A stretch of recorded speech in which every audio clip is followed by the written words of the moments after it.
തിരുവനന്തപുരം ജില്ലയിലെ ചിറയൻകീഴ് പെരുങ്കുഴിയിൽ സ്ഥാപനത്തിന് മുന്നിൽ വാഹനം പാർക്ക് ചെയ്യുന്നതുമായി ബന്ധപ്പെട്ട തർക്കം അക്രമത്തിൽ കലാശിച്ചു.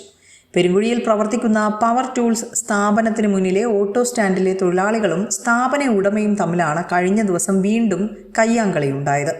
ആട്ടോക്കാർ സംബന്ധിച്ച് ഒരു 10-30 വർഷമാകുമ്പോൾ ആട്ടോക്കാർ വന്നിട്ട് ഒരു പ്രശ്നം ഇതുണ്ടായിട്ടില്ല. ഇപ്പം ഈ കട വന്നതിന് ശേഷമാണ് ഈ പ്രശ്നത്തിലുണ്ടായത്. ഒരു പ്രാവശ്യം വന്ന് വാണിയും കൊടുത്ത് അവർ തീർന്നത്. അതിനുശേഷം ആ പയ്യന്റെ അവിടെ ആട്ടോ ഓടിച്ചാണെന്ന് പറഞ്ഞു. ആ പുള്ളിയാണ് ഈ ഇങ്ങനെ കാണിക്കാന്ന് വെച്ചാൽ മുമ്പോട്ട് അതും കൊണ്ട് ജീവിച്ച ആളാണ്. അതാണ് ആ പുള്ളിയുടെ അച്ഛന് വയ്യാതെ കിടന്നപ്പോഴേ ഈ അടിച്ച കണ്ട അച്ഛൻ വയ്യാതെ കിടന്നപ്പോൾ നമ്മളാണ് എടുത്ത് ഹോസ്പിറ്റലിൽ കൊണ്ടുപോയത്. ആ പുള്ളിയാണ് ഈ കാണിച്ചത്. ഇവിടെ വാഹനം പാർക്ക് ചെയ്യുന്നതുമായി ബന്ധപ്പെട്ട് മുൻപും തർക്കങ്ങൾ നിലനിന്നിരുന്നു. തുടർന്ന് പോലീസ് ഇടപെടുകയും ചില മാനദണ്ഡങ്ങൾ പാലിച്ചു മാത്രം വാഹനങ്ങൾ പാർക്ക് ചെയ്യണം എന്ന് നിർദ്ദേശം നൽകുകയും ചെയ്തതുമാണ്. എന്നാൽ കഴിഞ്ഞ ദിവസം ഈ വിഷയത്തെ ചൊല്ലി ഇരു വിഭാഗവും തമ്മിൽ വീണ്ടും വാക്കേറ്റവും തുടർന്ന് കയ്യേറ്റവും ഉണ്ടായി. അനവധി ഒരുപാട് കേസുകളുണ്ട്. അവര് നാലുമൊക്കെ കഴിഞ്ഞ വർഷം അടി കൊണ്ടിട്ട് അവിടെ ചെന്ന് അവിടുത്തെ പിള്ളേരെ അടിച്ച് അവർ മൊത്തം എടുത്തിട്ട് അടിച്ച് ബ്ലഡ് ഒഴുകി അവിടെ കിടന്നവനാണ്. ഇപ്പം അതേ കണക്ക് തന്നെ അതേ സമയമായപ്പോൾ അടുത്തും തുടങ്ങിയിരിക്കുന്നവർ തുടർച്ചയായിട്ട് മഞ്ഞക്കാട്ടുണ്ടെന്ന് പറഞ്ഞാണ് ഈ തോന്നിയാസം കാണിക്കുന്നത്. ഇന്നലെ പറഞ്ഞതെന്ന് പറഞ്ഞാൽ ഇനിയും പല ആട്ടോക്കാരെ അവർ നോക്കി വെച്ചിരിക്കുകയാണ്, ഇതുപോലെ ചെയ്യുമെന്ന് പറഞ്ഞിരിക്കുകയാണ്. അപ്പം നമുക്ക് ഒരു നിയമ നടപടി ഉറപ്പായിട്ടും നമുക്ക് ഉണ്ടാക്കി തരണം. ഇവിടെയുള്ള ഓട്ടോ തൊഴിലാളികളുടെ പരാതി ഇങ്ങനെയാണ്. സ്ഥാപനത്തിന്റെ മുൻവശത്ത് തടസ്സമുണ്ടാക്കാത്ത രീതിയിലാണ് വാഹനം പാർക്ക് ചെയ്തിരിക്കുന്നത് എന്നാണ് ഓട്ടോറിക്ഷ തൊഴിലാളികളുടെ പക്ഷം. അതുപോലെ രാവിലെ മുതൽ ഒരു 8-8:45 മണി വരെയാണ് ഇവിടെ ഈ ആട്ടോ സ്റ്റാൻഡിലുള്ള ആട്ടോകളുള്ളത്. അത് 10 മണി കഴിഞ്ഞാൽ ഒരാട്ടയും ഇവിടെ ഇല്ല. ആ കടയിൽ മുമ്പ് വരെ പോകാനുള്ള ആട്ടോ ഇല്ല. നമ്മുടെ അവിടെ നിന്ന് പോസ്റ്റ് ഓഫീസിൻ്റെ അവിടെ നിന്ന് മാർജിൻ ഫ്രീ വരെയുള്ള വണ്ടി മാത്രമാണ് കിടക്കുന്നത്. അവിടേക്ക് ഒരു ശല്യമായിട്ട് ഞങ്ങൾ കരുതുന്നില്ല. എന്ന് പറയുന്നത് പിക്കപ്പ് വാനാണ് ആദ്യം നിരത്തിയിരുന്നത്. ഈ പിക്കപ്പ് വാഹനമാണ് കിടക്കുന്നത്. ആട്ടോ സവാരി ആട്ടോ എന്ന് പറയുമ്പോൾ 30 രൂപ ഓട്ടം വന്നാൽ അപ്പോഴേ എല്ലാവരും പോവുകയാണ് ചെയ്യുന്നത്.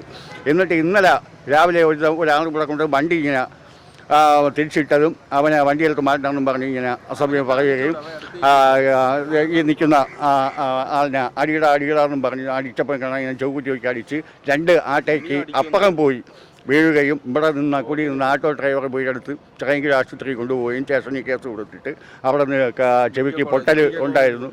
മെഡിക്കൽ കോളേജിൽ ചെവിയിൽ പൊട്ടലും ചോരയും വന്നായിരുന്നു. അങ്ങനെ ഇന്ന് വന്ന് അങ്ങനെ കേസ് കൊടുത്തിട്ട് ഈ പ്രതി ഒരു കല്യാണത്തിന് പോയിട്ട് പ്രതി ഇവിടെ കടയിൽ വന്നിട്ട് ഞങ്ങൾ വിളിച്ചു പറഞ്ഞു പ്രതി ഇവിടെ നിൽക്കണമെന്ന് പറഞ്ഞിട്ട് പോലീസ് ഇതുവരെ വന്നിട്ടില്ല. എന്നാൽ സ്ഥാപന ഉടമ യാതൊരു പ്രകോപനവും ഇല്ലാതെ എത്തി തർക്കമുണ്ടാക്കുകയും മർദ്ദിക്കുകയുമായിരുന്നു എന്നും തൊഴിലാളികൾ പറയുന്നുണ്ട്. സൗണ്ട് കേട്ടാണ് ചെല്ലണത്. ഇങ്ങനെ അടിക്കണതും ഇങ്ങനെ രണ്ടാമതൊന്ന് വീണ് ഫസ്റ്റ് വീണതിന് ശേഷം ഇങ്ങനെ എണീക്കാൻ പറ്റുന്നില്ല. കാര്യം നല്ലപോലെ ഇവിടെയാണ് അടിച്ച് പരിചയം കൊടുത്തത്. നമ്മൾ എപ്പോഴും പറയേണ്ട. അക്രമത്തിൽ ചെവിക്ക് പരിക്കേറ്റ ഓട്ടോറിക്ഷ തൊഴിലാളി തിരുവനന്തപുരം മെഡിക്കൽ കോളേജ് ആശുപത്രിയിൽ ചികിത്സയും തേടി. സംഭവത്തിൽ ചിറയൻകീഴ് പോലീസിൽ ഇവർ പരാതി നൽകിയിട്ടും പോലീസ് കൃത്യമായ നടപടി എടുക്കുന്നില്ല എന്നാണ് ഓട്ടോ തൊഴിലാളികളുടെ ആരോപണം. പക്ഷേ സ്ഥാപന ഉടമയുടെ മറുപടി മറ്റൊന്നാണ്. തന്റെ കടയ്ക്ക് മുന്നിൽ നിരന്തരമായി വാഹനങ്ങൾ പാർക്ക് ചെയ്ത് വ്യാപാരം തടസ്സപ്പെടുത്തുന്നത് ചോദ്യം ചെയ്യുക മാത്രമാണ് ഉണ്ടായതെന്നാണ് സ്ഥാപന ഉടമയുടെ പ്രതികരണം. ഞങ്ങൾ വിദേശങ്ങളിൽ ജോലി ചെയ്തിട്ട് മതിയാക്കി നാട്ടിൽ സ്വസ്ഥമായിട്ട് ജീവിക്കാൻ വന്നവരാണ്. നിങ്ങൾ എവിടെയെങ്കിലും കണ്ടിട്ടുണ്ടോ ഒരു ഓട്ടോ സ്റ്റാൻഡിന് ഇത്രയും നീളത്തിൽ വണ്ടി ഇട്ടേക്കുന്നത് കണ്ടിട്ടുണ്ടോ? ഏതെങ്കിലും കച്ചവട സ്ഥാപനത്തിന് മുന്നിൽ വണ്ടി ഇട്ടേക്കുന്നത് കണ്ടിട്ടുണ്ടോ? അത് ശരിക്കും അവിടെ ഒരു മാർജിൻ ഫ്രീ ഷോപ്പ് ഉണ്ട്, അത് പൂട്ടി കിടക്കുക. അതിന് പൂട്ടി കിടക്കാനുള്ള കാരണം എന്താണ്? അവിടെ ഒരൊറ്റ കസ്റ്റമർക്ക് അകത്ത് കയറാൻ പറ്റുന്നില്ല. ഒറ്റ സ്ഥാപനം അതിനകത്ത് കയറി പോകുന്നില്ല. അങ്ങനെ അത് പൂട്ടിപ്പോയതാണ്. കച്ചവടക്കാർ ആൾക്കാരില്ല, ഒരു വണ്ടി പാർക്ക് ചെയ്യാൻ സൗകര്യമില്ല, ഒന്നിനുമില്ല. അവർ മൊത്തത്തിൽ അങ്ങ് ബ്ലോക്ക് ആയി കഴിഞ്ഞു. ഓട്ടോ തൊഴിലാളിയെ മർദ്ദിച്ചു എന്ന ആരോപണം അദ്ദേഹം നിഷേധിക്കുന്നുമുണ്ട്. പാർക്കിംഗ് ചോദ്യം ചെയ്തപ്പോൾ തൊഴിലാളികൾ സംഘം ചേർന്ന് തന്നെ ആക്രമിക്കുകയായിരുന്നു എന്നാണ് കടയുടമ പറയുന്നത്. കാര്യം ഇവിടെ വരുന്ന എല്ലാ പ്രശ്നങ്ങളും ഇവർ തന്നെ സോൾവ് ചെയ്യും, അടിയുണ്ടാക്കും. ഗുണ്ടായുസമാണ് ഇവിടെ നടക്കുന്നത്. നമുക്കിവിടെ ജീവിക്കണം. കാര്യം ഈ സ്ഥാപനം കൊണ്ട് ഞങ്ങൾ ഓരോരുത്തരും ഓരോ കുടുംബമാണ്. 5 കുടുംബം മൊത്തത്തിൽ ജീവിക്കുന്നതാണ്. ഇവർക്ക് ആർക്കും പറ്റാത്ത സ്ഥാപനം. ഞാനിപ്പോൾ ഇത് അടച്ചു പൂട്ടി പോയി കഴിഞ്ഞാൽ ഇവർക്ക് വേറെ പണിയില്ല, ഇവരെല്ലാം പുറത്താവും. അപ്പോൾ അതുകൊണ്ട് ഇത് എങ്ങനെയെങ്കിലും നമുക്ക് ഗവൺമെൻറ്റിൽ നിന്നോ പോലീസിൽ നിന്നോ ആരാണ് നമ്മളെ സഹായിക്കാൻ പറ്റുന്നതെന്ന് അറിയില്ല.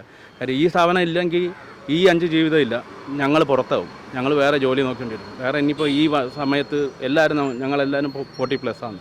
ആ വയസ്സായ അച്ഛനാണുള്ളത്. ഇവരെയൊക്കെ നോക്കാൻ വേറെ മാർഗ്ഗങ്ങളൊന്നുമില്ല. ആ കുഞ്ഞിൻ്റെ അമ്മയാണെങ്കിൽ ക്യാൻസർ പേഷ്യൻ്റാണ്. ഇന്നലെ ഒരു ഹോസ്പിറ്റലായിരുന്നു, ഇന്നലെ മോളിലുണ്ടായിരുന്നു. അപ്പോൾ ഇവർക്കെല്ലാം ബുദ്ധിമുട്ടാണ്. എന്നാലും ഇവർ ആരും മനസ്സിലാക്കുന്നത് ഒരു വലിയ സ്ഥാപനം പൂട്ടിപ്പോയി.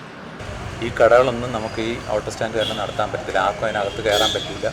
എപ്പോഴും ഒരു വണ്ടികൾ നമ്മൾ മുട്ടിച്ചാണ് അവരിടുന്നത്. നമുക്കൊരു ആൾ കയറാൻ പറ്റാത്ത അവസ്ഥയായിരുന്നു. സംഭവത്തിൽ ഇരുവിഭാഗത്തിന്റെയും പരാതികളിൽ ചിറയൻകീഴ് പോലീസ് അന്വേഷണം ആരംഭിച്ചിരിക്കുകയാണ്. വിസ്മയ ന്യൂസ്, ചിറയൻകീഴ്.